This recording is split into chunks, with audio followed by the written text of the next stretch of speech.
Okay ഐസൻ, എന്തായാലും വെനസ്വേലയിൽ വലിയ ഭൂകമ്പമാണ് ഉണ്ടായിരിക്കുന്നത്. രണ്ട് തുടർചലനങ്ങൾ ഉണ്ടായിരിക്കുന്നു. മാത്രമല്ല സുനാമി മുന്നറിയിപ്പും ഇപ്പോൾ നൽകിയിരിക്കുകയാണ്. മറ്റൊരു പ്രധാനപ്പെട്ട അന്താരാഷ്ട്ര വാർത്തയിലേക്ക്. ഹോർമൂസിലൂടെ കടന്നു പോകുന്ന കപ്പലുകൾക്ക് ഫീസ് ഈടാക്കണമെന്ന ഇറാന്റെ ആവശ്യം അംഗീകരിക്കില്ല എന്ന് US പ്രസിഡന്റ് ഡൊണാൾഡ് ട്രംപ്.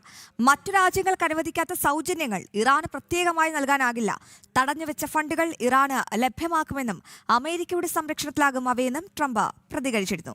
ആദ്യം ആ പ്രതികരണം ഒന്ന് കേൾക്കാം, ശേഷം ഐസനിലേക്ക് പോകാം. A final Iran deal to include any kind of fees on shipping.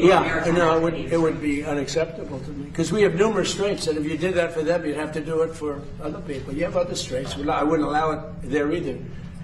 Yeah, it would be a game changer. ഐസനുണ്ട്. ഐസൻ, ഈ ഹോർമൂസിലെ പ്രതിസന്ധി അങ്ങോട്ട് തീരുന്നില്ലല്ലോ. എന്താണ് ഇപ്പോൾ ട്രംപ് പറയുന്നത്? ഈ ഹോർമൂസിലൂടെ കടന്നു പോകുന്ന കപ്പലുകൾക്ക് ഫീസ് ഈടാക്കണമെന്ന ഇറാന്റെ ആവശ്യത്തെ അമേരിക്ക ഒറ്റ വാക്കിൽ തള്ളുകയാണോ? എന്താണ് ട്രംപ് പറയുന്നത്? അശ്വതി, തീർച്ചയായും ഹോർമൂസിലൂടെ കടന്നു പോകുന്ന കപ്പലുകൾക്ക് ഫീസ് ഈടാക്കണമെന്നൊരാവശ്യം നേരത്തെ തന്നെ ഇറാൻ മുന്നോട്ട് വെച്ചിരുന്നു. അത് ഹോർമൂസിൽ അടച്ചിട്ട അല്ലെങ്കിൽ ഹോർമൂസിൽ തടസ്സം സൃഷ്ടിച്ച ആ ഒരു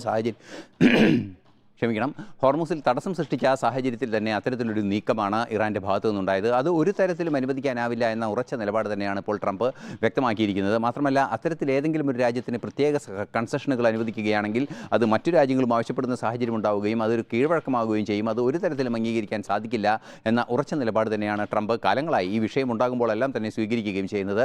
മറ്റൊരു നിർണായക വിഷയം നേരത്തെ നമ്മൾ സൂചിപ്പിച്ചതുപോലെ ഇറാൻ ഫണ്ട് റിലീസ് ചെയ്തു, അല്ലെങ്കിൽ മുഴുവൻ തുകയും നൽകിയെന്ന രീതിയിലുള്ള ചില വാർത്തകളെല്ലാം പുറത്തു വന്നിരുന്നു. അതൊന്നും വസ്തുതാവിരുദ്ധമാണ് എന്ന് കൃത്യമായി പറയുകയും മാത്രമല്ല, ഇറാന് അതീവ ഗൗരവമായ ഭക്ഷ്യക്ഷാമം നേരിടുന്ന ഒരു രാജ്യം കൂടിയാണ്. അതുകൊണ്ട് തന്നെ ഭക്ഷണം ഉറപ്പാക്കുന്നതിന് വേണ്ടിയുള്ള ചില സംവിധാനങ്ങൾ, ഭക്ഷണം നൽകുന്നതിനുള്ള ചില നീക്കങ്ങൾ ഉണ്ടാകുന്നുണ്ട്. അത് ഇറാൻ ഫണ്ടിൻ്റെ പ്രയോജനപ്പെടുത്തി തന്നെ അത് നടത്തുകയും ചെയ്യും. അത് പൂർണ്ണമായും അമേരിക്കയുടെ നിയന്ത്രണത്തിലും നിരീക്ഷണത്തിലും മാത്രമായിരിക്കുമെന്നൊരു നിലപാട് കൂടിയാണ് ഇപ്പോൾ ട്രംപ് അറിയിച്ചിരിക്കുന്നത്. തീർച്ചയായും ഇറാനെ സംബന്ധിച്ചിടത്തോളം വലിയ തോതിലുള്ള ഒരു നീക്കങ്ങളൊന്നും നടത്താൻ അനുവദിക്കില്ല എന്ന് തന്നെയാണ് മനസ്സിലാക്കാൻ സാധിക്കുന്നത്. ഹോർമൂസിൽ ഒരു തരത്തിലും അടുത്ത രീതിയിലുള്ള നീക്കങ്ങൾ, അതായത് ഈ ഫീസ് ഏർപ്പെടുത്തുന്നത് ഉൾപ്പെടെയുള്ള നീക്കങ്ങളും തടസ്സങ്ങൾ ഉണ്ടാക്കുന്ന നീക്കങ്ങളൊന്നും നടക്കാൻ സാധ്യതയില്ല എന്ന് തന്നെയാണ് മനസ്സിലാക്കാൻ സാധിക്കുന്നത്.